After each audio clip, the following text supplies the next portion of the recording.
যারা জটিল করতে চাচ্ছে তাদেরকে আল্লাহ হেদায়েত নসিব করুন। যারা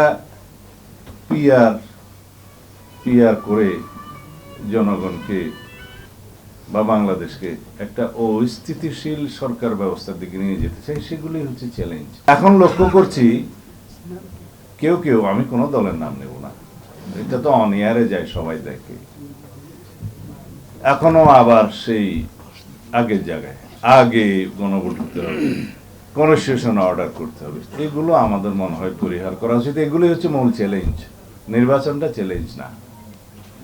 যারা নির্বাচন বিলম্বিত করতে চায় বিভিন্ন কায়দা কানুনের মধ্য দিয়ে, সেটাই হচ্ছে চ্যালেঞ্জ।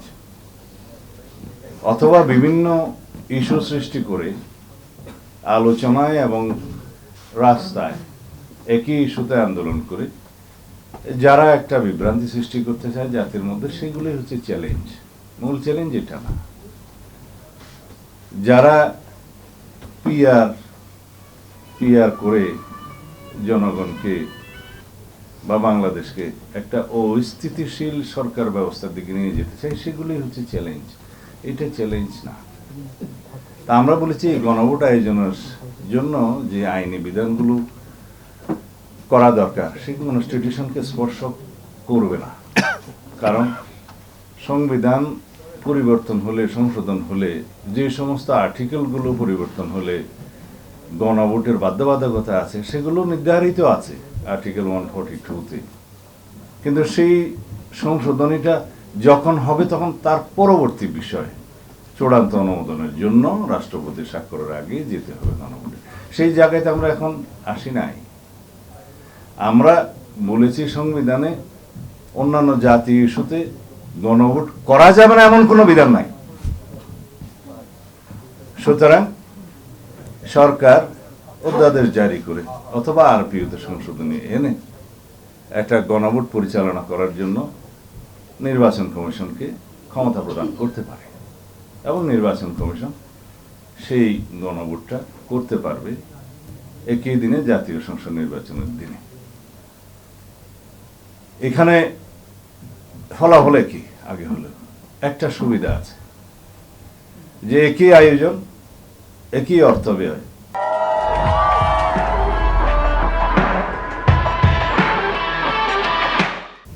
এবং একই লজিস্টিক, একবার ভোট সেন্টারে যাওয়া, তাতেই সুবিধা পাওয়া যাবে।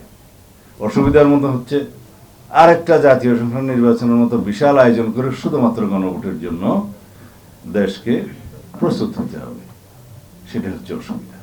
কিন্তু ফলাফলে কি, সেটার একটা লক্ষ্য থাকতে পারে, এই নির্বাচন যেন বিলম্বিত হয়, সেদিকে আমি যাব না। কিন্তু আরো একটা প্রশ্ন এসছে যে জাতীয় সংসদ নির্বাচনকে যাতে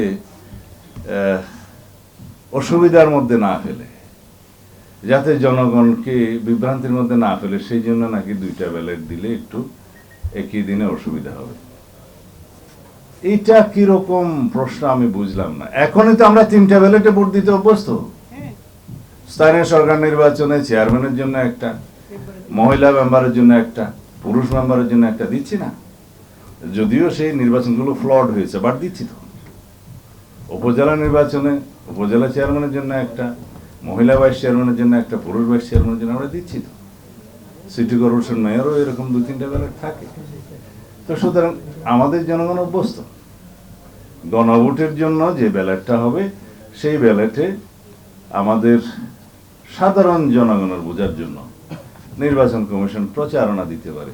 এই যে লাল চিহ্নের মধ্যে টিক দিলে না, গ্রিন চিহ্নের মধ্যে টিক দিলে হ্যাঁ, এরকমও হতে পারে। খুব সিম্পল করা যায়।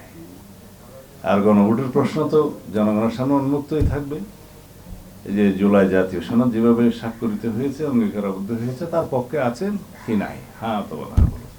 তা আমরা সিম্পলের দিকে যাব, এটাই হচ্ছে আমাদের জন্য চ্যালেঞ্জ।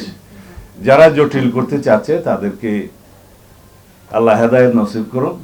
আমাদের যেন জাতীয় জীবন আমরা একটা সুন্দর, সুষ্ঠু, নিরপেক্ষ, অবাধ জাতীয় সংসদ নির্বাচনের মাধ্যমে একটি রাজনৈতিক স্থিতিশীল সরকার পেতে পারি, রাষ্ট্র পরিচালনার জন্য স্থিতিশীলতা আনতে পারি।